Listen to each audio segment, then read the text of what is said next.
Well, welcome to Drawing What You See. It's Art 20. I'm Eric Sanchez. I'm going to be your instructor.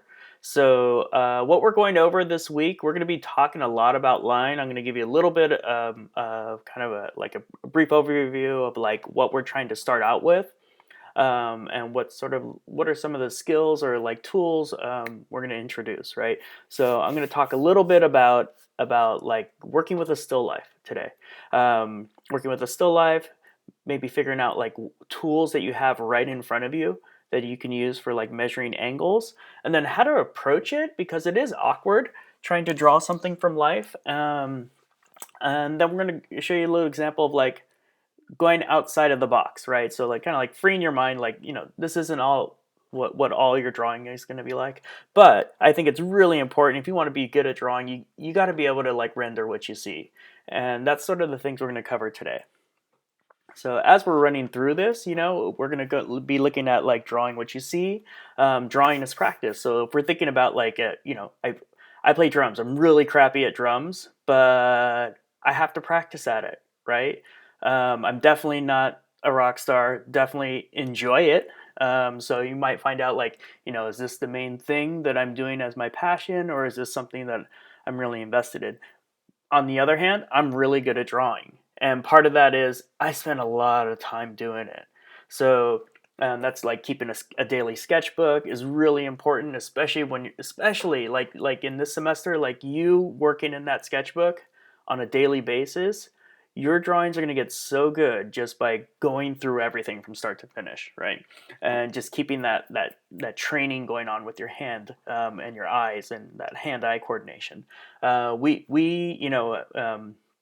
general, in the visual arts, we learn by seeing, we learn by observing, we learn by trying to replicate, and then taking that and doing it again and again and again. How do you get better at drawing eyes? Draw a lot of freaking eyes, right?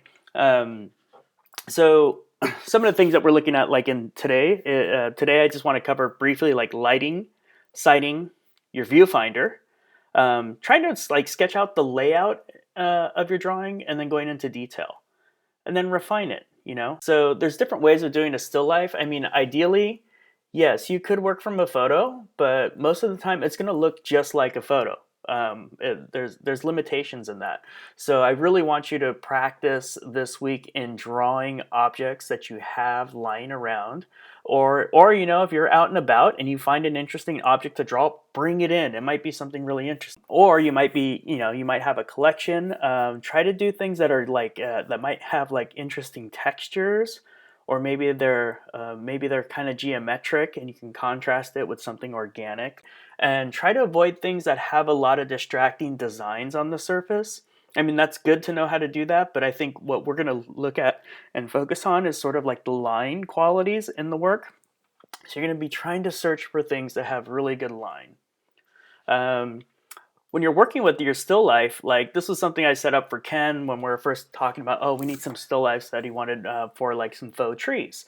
And I thought, well, I can probably kind of sculpt, get some twigs. I can sculpt some, some shape out of like cotton balls. So I worked with cotton balls, and it makes sort of like this interesting, like twirling effect that happens in there. It's a tree that's, caught on fire. But if you look at the lighting here, it's sort of very similar to like noon and like daylight. So like you have this noon thing going on, and it's straight light right above the tree, and then it falls all the way down the floor, and you get like sort of this really harsh contrasty shadow, and the lighting's a little awkward for the background, right? Like I could crop this, but maybe I'm trying to think about it as like the same size as the page of my paper, right? So I'm going to show you a second one. Just by changing the lighting, right, you can make something that's very like simple and mundane to something that's very mystical and magical. So I really want you to think about like, how can I light this in such a way that it's interesting to look at? So first you got to find like some really challenging objects that you feel like, that inspire you, but also kind of get you going. And then try to think like, how can I light this in a way that would make a really interesting drawing? So this is a construction of plain objects. The definition would be vanity, right? And it's a still life. Often these are referred to as a memento mori. which is sort of like reflecting on the longevity of your life, thinking about like how short life is in the bigger scheme of the world and our history, right? Like we're really a tiny little snippet of that. So often you'll see artists sort of like doing this sort of self-reflection, and they might be incorporating objects from their daily life or objects that define them. Let's take a quick look at this. I'm going to give you 10 seconds.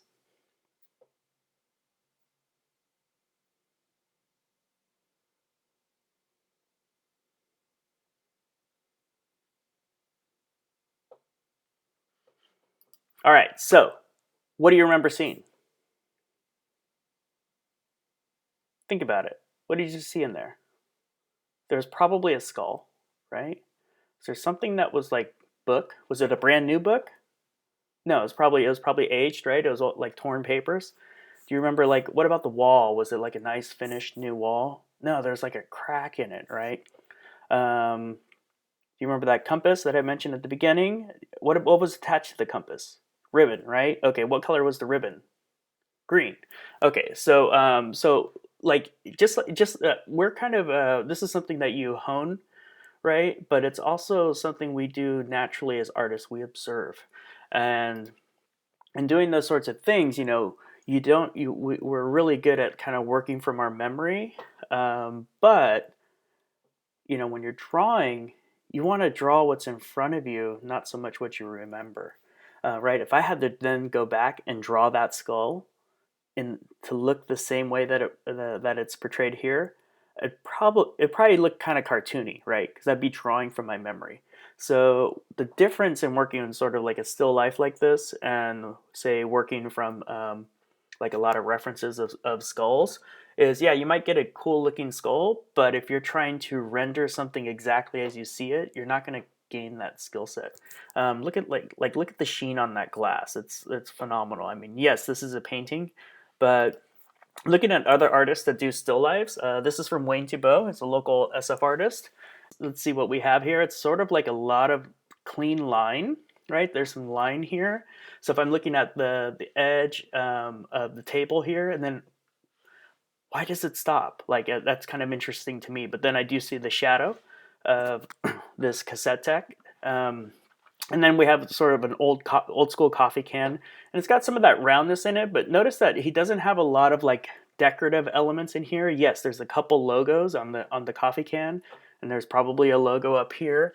I don't know if this is a Panasonic or what on the radio, but most of it's about the texture of the grill that you have here, these sort of like clean plastic and metal edges that you get on this older design, and sort of the roundness of the cylinder of the coffee can, right? And you can make a really interesting drawing from just kind of boring objects, right? An empty coffee can and like the radio I listen to every day, right? So think around your area, really explore what sort of things you have access to, and try to work with setting up your still lives in an interesting way. Other things we can do while we're looking at the world is we can practice our sighting. Sighting is really good for like, I use it a lot for like figuring out angles and like trying to figure out proportions. So the concept is you're holding, you're looking at an object, you hold your arm all the way out, and from where your eye sees the height of the object, you measure that with your tool. So in your supplies, right, you had to get some graphite pencils. So like holding a graphite pencil, this is probably what I would do. I would hold the graphite pencil. I would look at some sort of object around my room, right? Like you don't even have to look at the screen while you're doing this. So you have your pencil, you go back, and I'm gonna measure something in my house, right? That's like not as tall as my pencil, but it's something I can try to figure out. And then as I put the bottom of my thumb up to the edge of that object, I can now figure out the height with my arm extended. Now, here's how we figure out the proportion. Look on your pencil, see where your thumb is at, and you could make a mark on that, but just try to visually remember where that location is. Now go ahead and rotate your pencil like horizontally. So first you did vertical, now we're switching to horizontal. Now go ahead and measure the width of that same object, and then look at how that differs in relation to the height.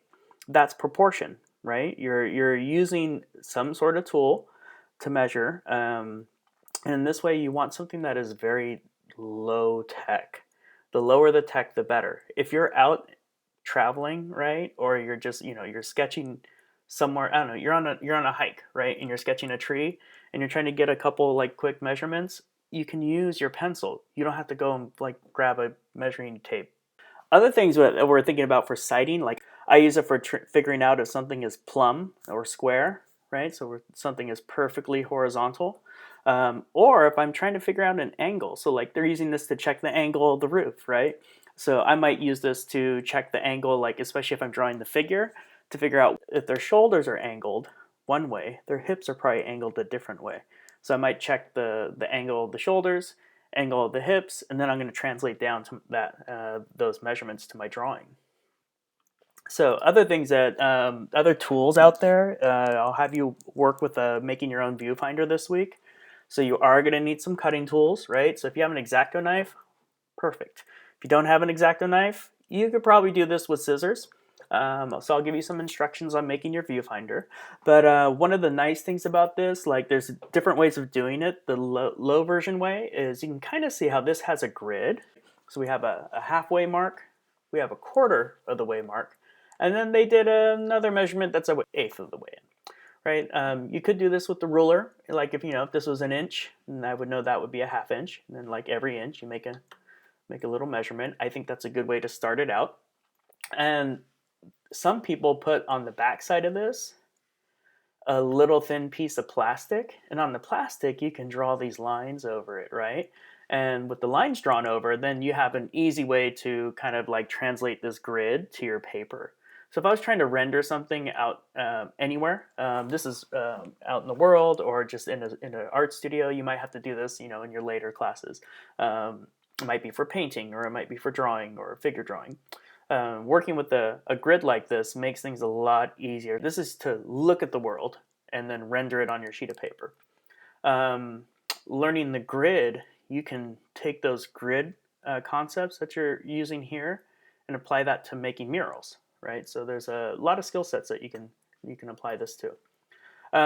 When I'm talking about layout, I'm really talking about like look at the shapes around your entire your still life. Like I don't have to draw this entire apple and this entire bowl from start to finish, right? I just need to lay out where the shapes are.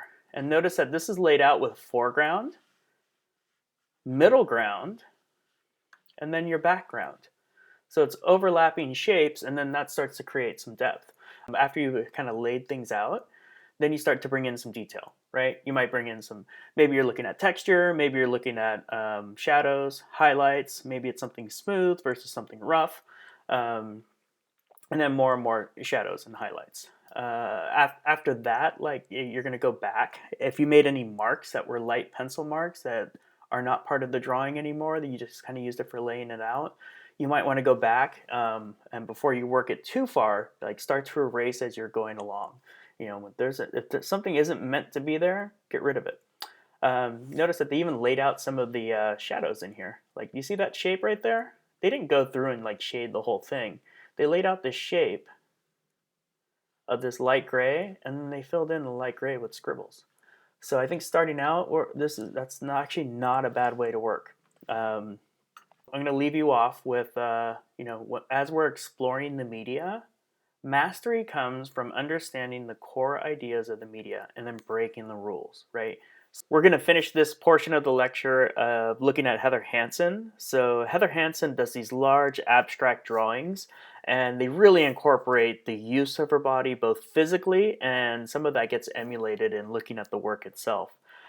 So in these forms, right, they're these large, organic, circular forms. You can see that there's some smudging that's happening from her body, some smudging of the clothing, the cloth hitting the charcoal, but as well as like her whole body is in motion in creating this, right? It's part performance and part drawing. So sometimes drawing can be a bit different. And if you look at like the size of this work, right, you really have to take note of your experience too. Like how you as the viewer, you being the artist is one thing, but you also thinking of you want to think about your viewer's experience. Like me as the viewer, uh, what happens as I walk through this piece, right? Are these meant to be seen on the floor? Are they hung on the wall? But even if they are on the floor, if you're walking around them, you have a very different experience of this drawing, right? Than if you are looking at a small drawing on a sketchbook on your desk. The first 4 weeks, I'm going to prescribe everything, but when we get to the last 2 weeks, we're going to be exploring more of your own personal voice in the drawing, and you'll just be incorporating some media along with that. All right, well, I look forward to working with you, and we'll get on to the next lecture.